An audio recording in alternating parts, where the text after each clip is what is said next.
ಇತ್ತ ಜಮ್ಮು ಕಾಶ್ಮೀರದಲ್ಲಿ ಮೇಘ ಸ್ಫೋಟ ಸಂಭವಿಸಿದೆ.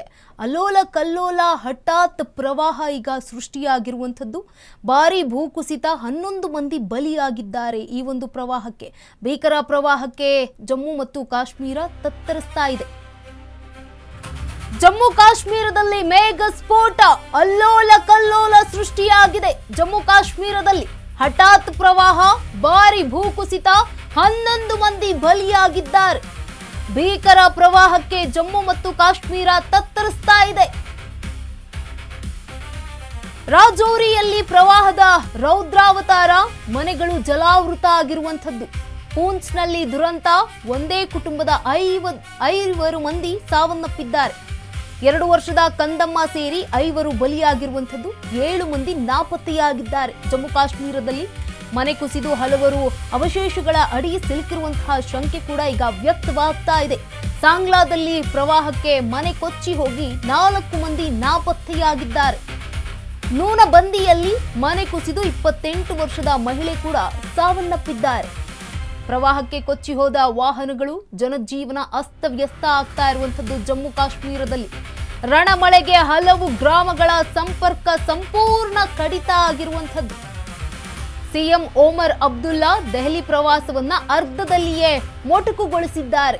ದೆಹಲಿಗೆ ಹೋಗಿದ್ರು, ಕೂಡಲೇ ಜಮ್ಮು ಕಾಶ್ಮೀರಕ್ಕೆ ವಾಪಸ್ಸಾಗಿ ಪರಿಹಾರ ಕಾರ್ಯದಲ್ಲಿ ಈಗ ಭಾಗಿಯಾಗಿರುವಂಥದ್ದು.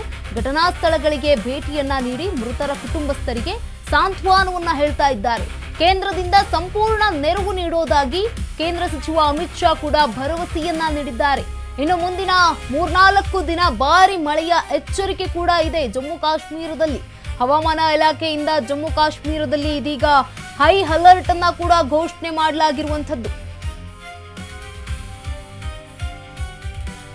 ಇನ್ನು ಜಮ್ಮು ಮತ್ತು ಕಾಶ್ಮೀರದಲ್ಲಿ ಸುರಿತಾ ಇರುವಂತಹ ಭಾರಿ ಮಳೆಯಿಂದ ಭೂಕುಸಿತ ಮತ್ತು ಹಠಾತ್ ಪ್ರವಾಹ ಉಂಟಾಗಿ ಭಾರಿ ಅವಾಂತರ ಸೃಷ್ಟಿಯಾಗಿದೆ.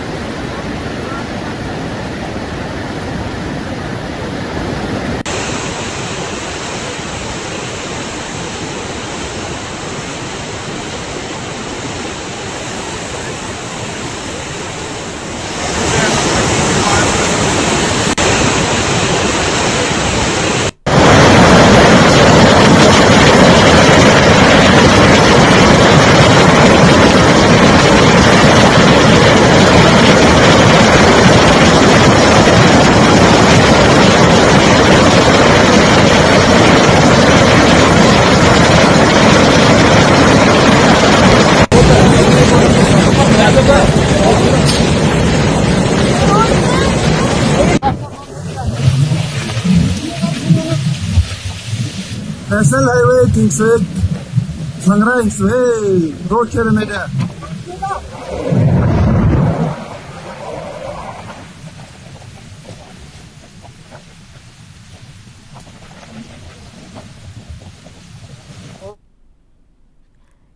ಇದು ಜಮ್ಮು ಕಾಶ್ಮೀರದಲ್ಲಿ ಕಂಡು ಬಂದಿರುವಂತಹ ರೌದ್ರ ನರ್ತನ.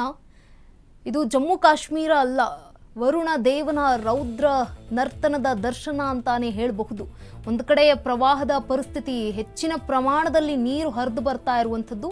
ಮತ್ತೊಂದು ಕಡೆ ನೀರಿನಲ್ಲಿ ಎಲ್ಲ ಮನೆಗಳು ಕೂಡ ಸಂಪೂರ್ಣವಾಗಿ ಜಲಾವೃತಗೊಂಡಿರುವಂಥದ್ದು. ಉಕ್ಕಿ ಹರಿತಾ ಇವೆ ಜಮ್ಮು ಕಾಶ್ಮೀರದಲ್ಲಿ ಇರುವಂತಹ ನದಿಗಳು. ಸಾಕಷ್ಟು ಜನರು ಕೂಡ ಈಗ ಸಾವನ್ನಪ್ಪಿರುವಂಥದ್ದು. 11 ಮಂದಿ ಬಲಿಯಾಗಿದ್ದಾರೆ. ಭೀಕರ ಪ್ರವಾಹಕ್ಕೆ ಇದೀಗ ಜಮ್ಮು ಕಾಶ್ಮೀರ ತತ್ತರಿಸ್ತಾ ಇರುವಂಥದ್ದು.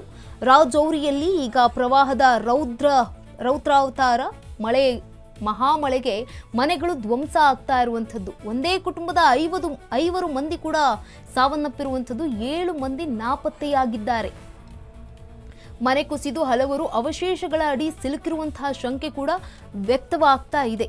ಸಾಂಗ್ಲಾದಲ್ಲಿ ಪ್ರವಾಹಕ್ಕೆ ಮನೆ ಕೊಚ್ಚಿ ಹೋಗಿ 4 ಮಂದಿ ನಾಪತ್ತೆಯಾಗಿದ್ದಾರೆ.